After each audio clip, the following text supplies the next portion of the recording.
Hello and welcome back to the Papa Bear at Home podcast. I'm your host, Papa Bear, and I wanted to take a little bit of a time to reflect on the past 3 weeks of this meditation journey that I've been taking. So for those of you who have been joining me so far, I appreciate you, and here's kind of where I am today.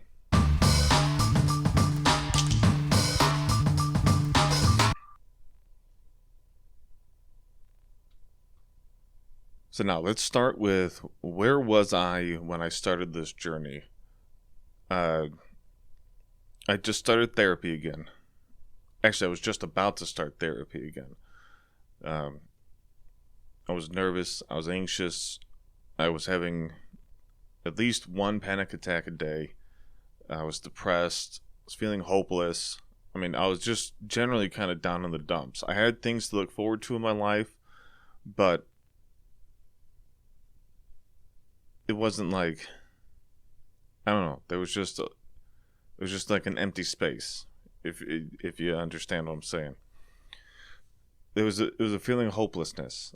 Like I had a number of things that were going right, but boy, I had a number of things that I felt were really going wrong. In hindsight, sure, things have gone wrong. It's obviously it's not that things weren't as bad as I give them credit for. But that's just kind of the bear of mental illness as it is, right? It's never really as bad as we make it seem. Now, that's not to say that people aren't having a bad time, but for what I was going through, it wasn't as bad as I was making it out to be for myself mentally. And so I was at this crossroads where I was having physical reactions to the way I was feeling. Like I had upset stomach, I had worsening heartburn, I had some other GI issues, which I've already got my own host of GI issues that I don't really want to get into today. But let's just say that those had been exacerbated leading up to this point. And, these are all things that I wanted to improve. And, I'd gone to therapy before. I'd gone to a psychiatrist before. I'd talked to my general practitioner before.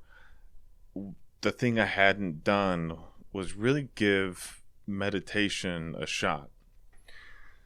And realistically, the whole reason that I've done this to this point, or even started this journey, so I was listening to Modern Wisdom with Chris Williamson, and if you don't know that podcast, I do recommend going to see it.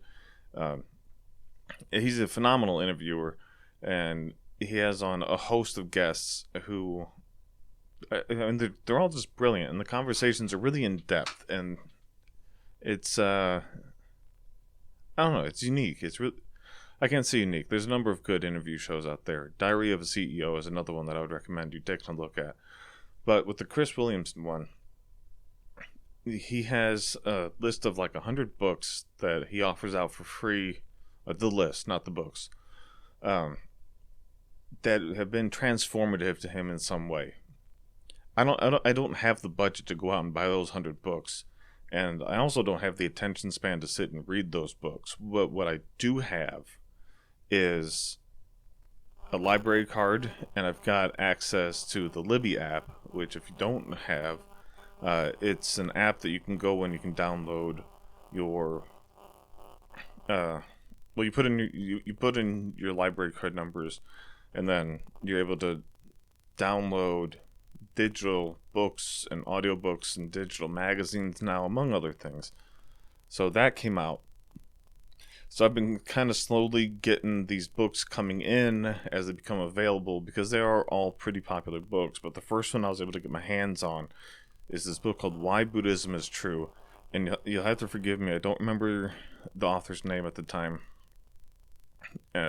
Names are a weakness of mine. Always has been, probably always will be, but you can find it. Why Buddhism is True, you'll find it. So I'm giving this book a listen.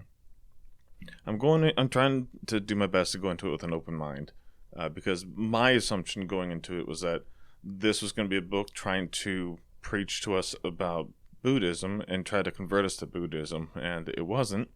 It was really kind of secular in the way that they approached the book.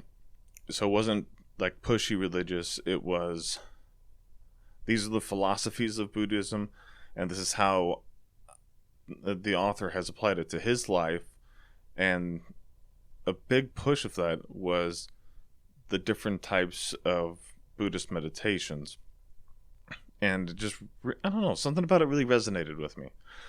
And it's something that I've seen a number of, listened to a number of podcasts, seen a number of video podcasts, listened to a whole bunch of people talk about it. And I know meditation is one of those things that's just phenomenal for you if you actually give it a chance. So that's when I started this whole 30-day meditation challenge. And so far, I am really, really enjoying it. We're 3 weeks in, just over 3 weeks in. At the time of making this, I think I'm on day 23. So, I missed making this 3-week mark by a couple days, but the progress remains the same. My GI issues have slowed down. I am able to approach life a bit more logically and a bit more detached, so I don't make such emotional decisions right away. I'm able to go about my day, and a lot of the little things that used to really nag me, I'm able to kind of just brush off. My panic attacks have lessened. I probably still have 2 to 3 a week, but that's better than multiple a day. So, I mean, the number has really cut back. My blood pressure has gone down. That was another thing I've been battling, is hypertension.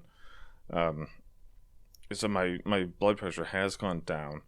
And just my general coping with life, it has improved. I mean, the whole quality of life, it has gone up.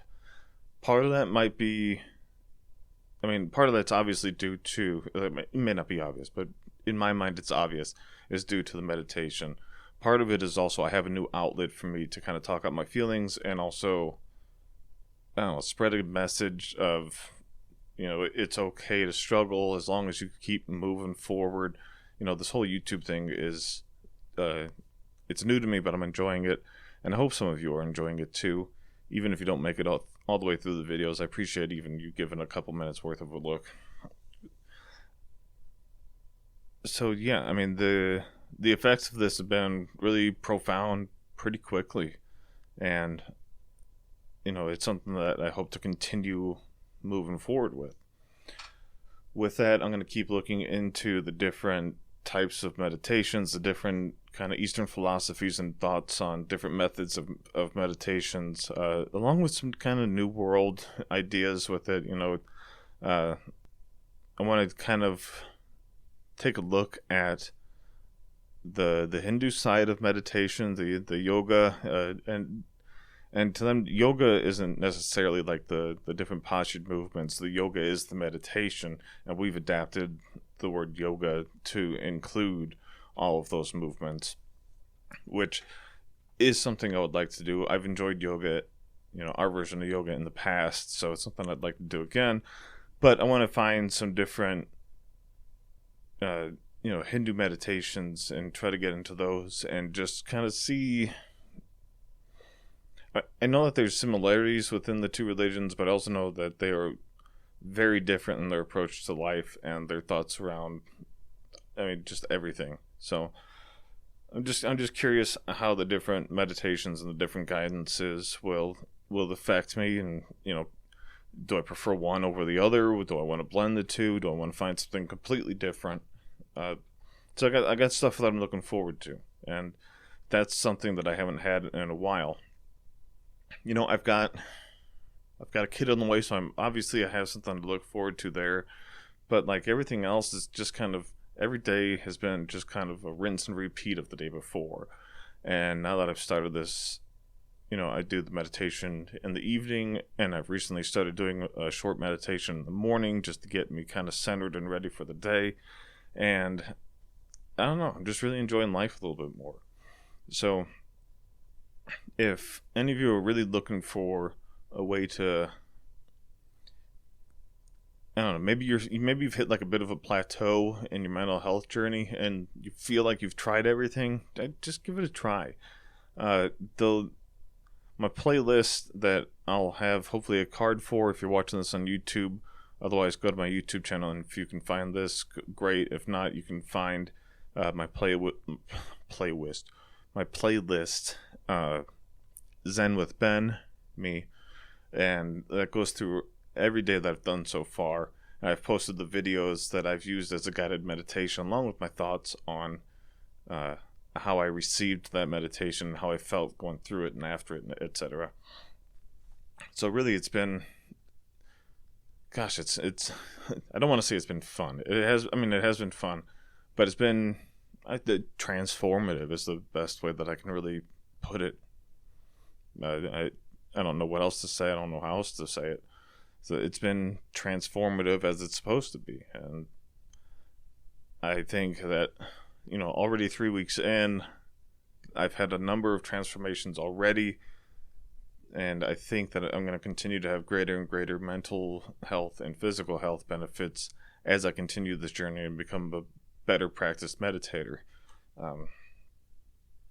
So that's really all I wanted to talk about today. I'm going to keep it short compared to some of my other videos. If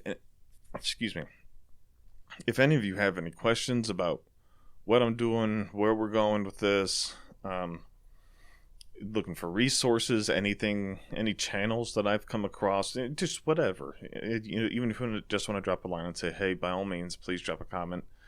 I really appreciate you guys continuing to come through here. If you would do me a favor, like the video so I can kind of continue to push this out into the YouTube algorithm. And with that, I'm going to go ahead and wrap it up. I appreciate you all, and I'll see you next time.